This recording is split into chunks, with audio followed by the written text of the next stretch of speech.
সবার আগে quarter final নিশ্চিত করার পর সবার আগে সেমিফাইনালে টিকিটটাও পায় আর্জেন্টিনা। এখন পর্যন্ত দুর্দান্ত ফুটবল খেলছে দেশটির ফুটবলাররা।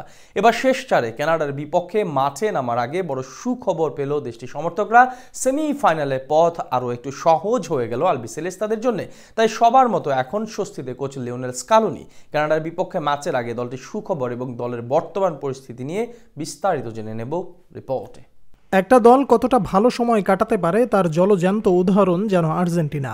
পারফরমেন্স কিংবা খেলার ধরন সব দিক থেকে এখন বিশ্বসেরা দল আলবিসেলিস্তারা। চলমান কোপা আমেরিকায়ও দারুণ খেলছে দেশটির ফুটবলাররা। সাথে আছে এখন পর্যন্ত অপরাজিত থাকার তকমা। গ্রুপ পর্বে দাপট দেখিয়ে 3 ম্যাচের 3টিতেই জিতেছে। এরপর নকআউট পর্বে গোলকিপার এমি মার্টিনেজের অতি মানবীয় পারফরমেন্সে হারিয়েছে ইকুয়েডরকে। তাই সেমিফাইনালে তাদের সামনে এখন উত্তর আমেরিকার দেশ কানাডা, যাদের বিপক্ষে জিততে পারলে টানা দ্বিতীয়বারের মতো ফাইনাল খেলবে স্কালোনির শিষ্যরা। সেই ম্যাচের আগে এবার বড় সুখবর পেল দেশটির সমর্থকেরা। এবার টুর্নামেন্টে মেসিদের শুরুটা হয়েছিল কানাডার বিপক্ষে জয় দিয়ে। প্রথম ম্যাচে মার্টিনেজ ও আলভারেজের গোলে 2-0 ব্যবধানে হারায় তাদের। এরপর চিলি ও পেরুর বিপক্ষেও কাঙ্ক্ষিত জয় পায়। তাই সেমিফাইনালে পরিষ্কারভাবে ফেভারিট আর্জেন্টিনা। এমনকি প্রতিটা পজিশনে সব ফুটবলাররা আছেন দারুণ ছন্দে, যেটা কাজ করবে বাড়তি আত্মবিশ্বাস হিসেবে। তাছাড়া দলের সব ফুটবলাররা চায় যে কোনো মূল্যে জয় ছিনিয়ে আনতে। কেননা দেশটির 2 ফুটবল তারকা লিওনেল মেসি ও ডিমারিয়ার এটাই শেষ কোপা আমেরিকা হতে যাচ্ছে।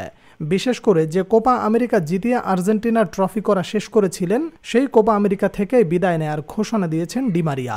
তাই লিজেন্ডদের বিদায়টা ট্রফি জয়ের উদযাপন করে দিতে চান মার্টিনেজ, রোমেরো, ডিপলরা।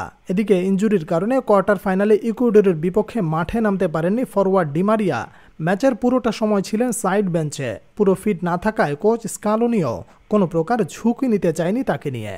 অন্যদিকে গ্রুপ পর্বের শেষ ম্যাচে পেরুর বিপক্ষে একই সমস্যার জন্য খেলেননি ফুটবল জাদুকর লিওনেল মেসি। পুরো টুর্নামেন্টে ইনজুরির ঝুঁকিতে আছেন তিনি। তাই বাড়তি সতর্কতা নিয়েই মাঠে নামতে হয় তাকে। তবে সুখবর হলো কানাডার বিপক্ষে ম্যাচের আগে ফিট অধিনায়ক এবং তার মতো খেলতে পারবেন ডিমারিয়াও। সেখান থেকে বলা যায় সেমিফাইনালের মঞ্চে নিজের সেরা একাদশ নিয়ে মাঠে নামতে পারেন কোচ স্কালোনি। সেক্ষেত্রে আবারও পুরনো ফরমেশন 4-3-3-এ ফিরে যাবেন তিনি। এই সুখবরের মাঝেও আছে মন খারাপের তথ্য, কারণ আর্জেন্টিনার জার্সিতে সম্ভবত আর 2 ম্যাচ মাত্র খেলতে পারবেন ডিমারিয়া। এরপরেই চিরতরে তুলে রাখতে পারেন প্রিয় টি শার্টটা। আগেই বলেছিলেন কোপা আমেরিকা দিয়ে বিদায় নেবেন তিনি। তবে বিদায়ের দিনক্ষণ যত ঘনিয়ে আসছে ততই যেন আবেগী হয়ে পড়ছেন বিশ্বকাপ জয়ী এই তারকা। কানাডার বিপক্ষে সেমিফাইনালের আগে নিজের ইনস্টাগ্রামে ছবি পোস্ট করেছেন, যেখানে লিখেছেন, সময় ফুরিয়ে আসছে, এখন মাঠের প্রতিটা মিনিট উপভোগ করছি।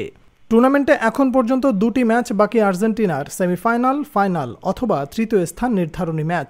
সেই হিসেবে আলবিসেলিস্তাদের জার্সিতে আর 2টি ম্যাচ খেলতে পারেন ডিমারিয়া। তাই কানাডার বিপক্ষে ম্যাচে ফেরা যেমন সুখবর, তেমনি টুর্নামেন্টটা যত শেষের দিকে যাচ্ছে ততই যেন মন খারাপ বাড়ছে সমর্থকদের।